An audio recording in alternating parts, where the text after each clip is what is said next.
The tough decision of either walking away when a marriage is clearly not working or choosing to stay just because of the kids has actually caused a wreck in today's society and has given birth to products of broken homes. Hello beautiful people, and welcome back again to my YouTube channel.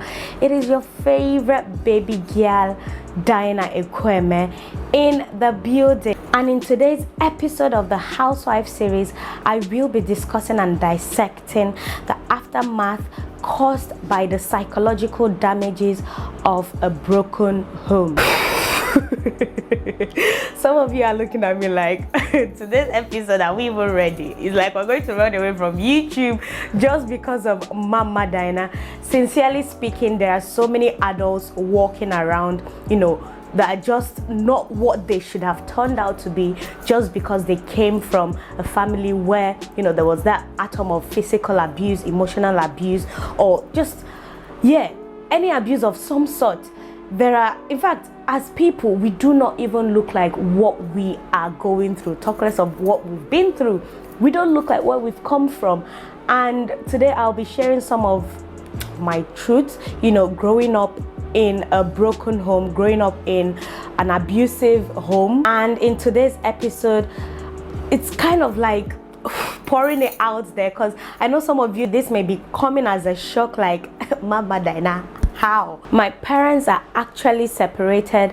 For the most part of my YouTubing, if you've been here for the longest time, you would notice that I've never actually had a video with my dad and mom, side by side. It's either or. Either I'm with my mom or with my dad. And in this video, I am not going to be going into, the full details of what transpired, because even up until now, we as children, I and my siblings, we do not even know where it all went wrong. We cannot even begin to, describe how it just fell apart.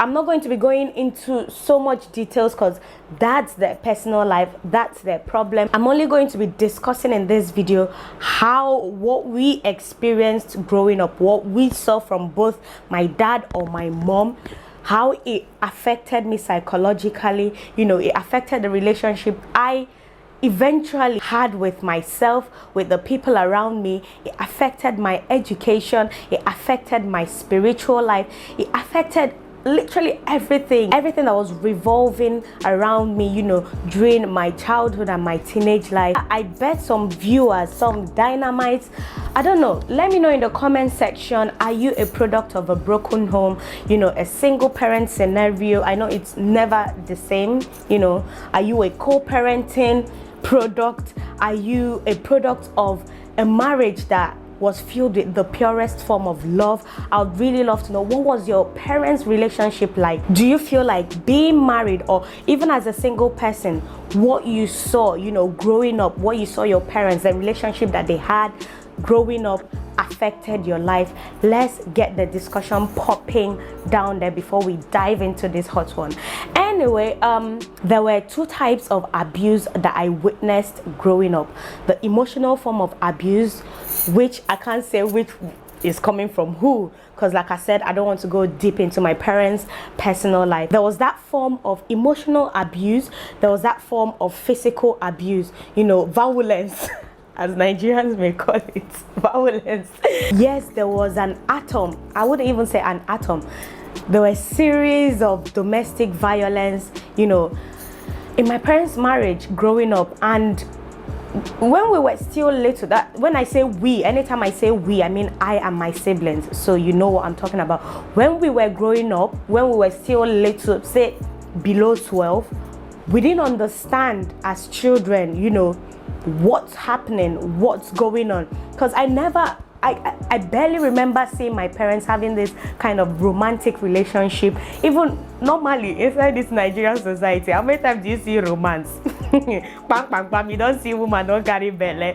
It's mostly the case, like even the normal Nigerian parents relationship, we never saw, to that full extent, having long conversations, talking about their past, how they met, just having that one family kind of thing. Yes, I remember at some point in life, us doing things together, going to church, doing stuff. Then at some point, it kind of felt like my dad was in his own kingdom, my mom was in her own kingdom. And before that drift happened, that was when the whole emotional and physical abuse came to play. Growing up in that phase, I and my siblings, we just leaned towards our emotional part. We just leaned towards, okay, why is he or she doing this? We would cry, we would beg, we would just say, stop.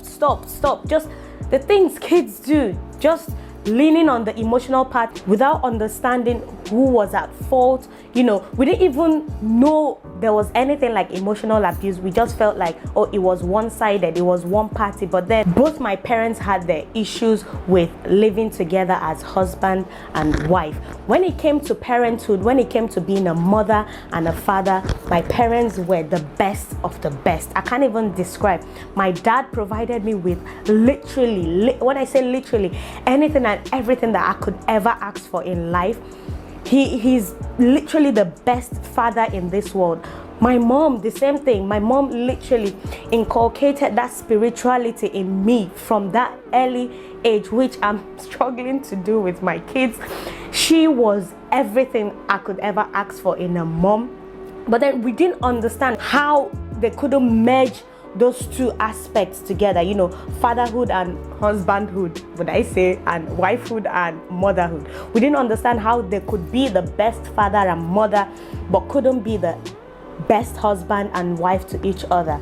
It was just a conundrum of, fights, provocations, tantrums every single day. And that kind of, had a ripple effect on I and my siblings, growing up from that emotional and physical abuse phase to, teenage years, when we were, I would say, my elder sister, I, and the one after me became a lot more, sensible, and possibly we began to put one or two together. We started choosing sides, not because we wanted to, but then at some point you get to see, oh, you're always at fault. You're always... It was just a mess growing up, and I saw it affect the relationship I had with myself. Sometimes I would hibernate. Sometimes I would just mask in this humor, mask in this tomboy, attitude that I just do not want to come off as feminine, because I do not want to be trampled upon by a guy, by a boy. I do not want to be talked down on. I do not want to be abused to some extent. I just masked a whole lot of things about me. I put out a different personality, that would make people not ask me, where are you from? Your parents. If I wanted to talk about my family, I will talk about my dad, or my mom. It was never a scenario where I said, okay, my parents and I, or my parents and my siblings. And whenever people brought up conversations like that, I just exit myself, remove myself from the conversation, or just, if I can't, I just mask it with humor or comedy, or just, I felt like that's where this whole funny side to me started. And that went on for years and years and years. I saw it affect, the relationship I had with friends. I would rather be that friend that would have you tell me everything about you. Let me be your cushion. Let me be your dump. But I'm not going to sit and tell you what's happening in my own life, or what's going, just day your day, make I day my day kind of relationship. But then I care more about you than you do care about me, because I do not want to open up. For the close friends I had growing up, it took years. Some of my friends do not even know the situation of my parents. That's how, I just didn't want to be talking about it. And it wasn't the best way to approach it. I grew up having trust issues with men, with women, with friends. Just trust issues, anger issues, insecurities. I grew up having certain flaws that I felt like it was just a product of what I had been through, what I had experienced, what I had seen with my eyes, and the trauma of it all. And funny enough, my parents they never really clocked it. They never really saw, okay, our children may be affected by our nuisance. Our children may be affected by this. We were just their dump. This person will come give us their problem. This person, making you want to choose a side even if you do not want to. And it wasn't up until the minute where I had to confront my dad or my mom. I had to run away from home at some point. I had to run away from home at some point. I had to shout, I had to yell, I had to tell them how it has affected me for years. Not until that moment did they understand how it has wrecked me as a person. At some point, we as children, we were very happy, we were very comfortable with, can you both separate? Can you both stay on your own? Can you both just, for peace to reign, for our sanity?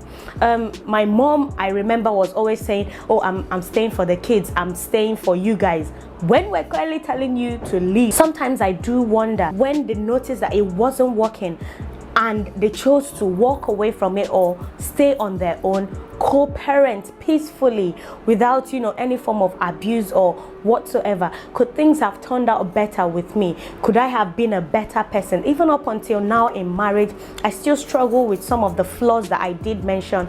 That day I opened up to my husband about what has been going on in my life, in my parents' marriage, it was really overwhelming. It took a while for him to understand my personality. It took a while for him to understand when I behave a certain type of way, where it was coming from. I'm totally not trying to justify my action by saying, oh, because of what I went through, I should be a certain way. But what I'm trying to say is that things that you've seen, the trauma that you've experienced, even if consciously you do not want to act a certain way because of what you've seen, because of what you've experienced, sometimes you can't control yourself. Sometimes you can't control certain things and you just withdraw, you just hibernate. That's the word. And like I said earlier, it affected my education. The whole time I was in uni, the whole time I was in secondary school, I would always talk about these things. I would always cry at night. It affected my spiritual life. Growing up, I was very much deep into Catholicism, which my mom actually instilled in me, in us as kids. At some point, I began to question God. I began to ask, like, why are my parents different? Does God not love my parents? Is it that he put them together just to tear them apart? Like, sometimes I feel embarrassed telling people about my parents. Like that was how wrecked I was. At some point, I just gave up on God. I wouldn't even lie. My spiritual life just went from this to like just that deep dive. And I just felt like, I don't know, as adults, when we were kids, it was unnecessary for them to burden us with a whole lot of their mistakes, their problems, because we were facing ours as kids, we were facing ours as teenagers or whatsoever. And then we had to deal with the nuisance from our parents, their problems and whatnot. I would really, really love to know down there what you think about divorce, co-parenting. Do you think it's psychologically easier for a child to deal with when the parents have chosen to co-parent, day your day, make I day my day kind of situation? Or do you feel like, as a mother, because now I have kids, I totally understand. I don't know if ever I come to that situation where I have to walk away from my marriage, if I'll ever choose to stay because of the kids. I cannot tell what I can do as a woman. It was easy for me at the time because I didn't understand, why would a woman want to stay because of us when we're begging her to leave, like when we're begging her to not stay. So I do not know, now being a mother of 2 kids, how I would react to a situation like that. But then I and my siblings, we saw the worst part of growing up, the wreck, the trauma, name it. We saw a lot. People were in our matter, village people, friends, literally everybody who knew my parents and who knew what was happening in the house were in our case, and there was a lot to deal with growing up. Let me know in the comments if you could relate to some of the things that I've mentioned in this video. I know that some of these psychological damages caused by a broken home, can either be temporary or permanent, depending on how you choose to break free. It took time, it took years, it took discipline, it took accepting the situation, it took accepting that these 2 adults are no longer in love, and just confronting each and every one of them, letting them know how I feel. It took opening up to friends, it took opening up to people around me to just, break free from that trauma. to some extent, something that you can never totally move on from, because it's always there. You always remember, and with each situation, even in your own real life situation, your own personal life, you find yourself, oh, am I doing the right? You get too conscious, you get too, you know, sensitive about certain things. And yeah, did you grow up in a broken home? Do you have friends or relatives or whatsoever that, you know, have shared some of the things that I have discussed in this video? What do you think about co-parenting, divorce, or staying in a marriage that is somewhat abusive just because of your kids? What do you think about it all? Let me know in the comments below. If you totally enjoyed today's episode, give this video a thumbs up and subscribe. Hopefully I will see you guys tomorrow. For now, bye.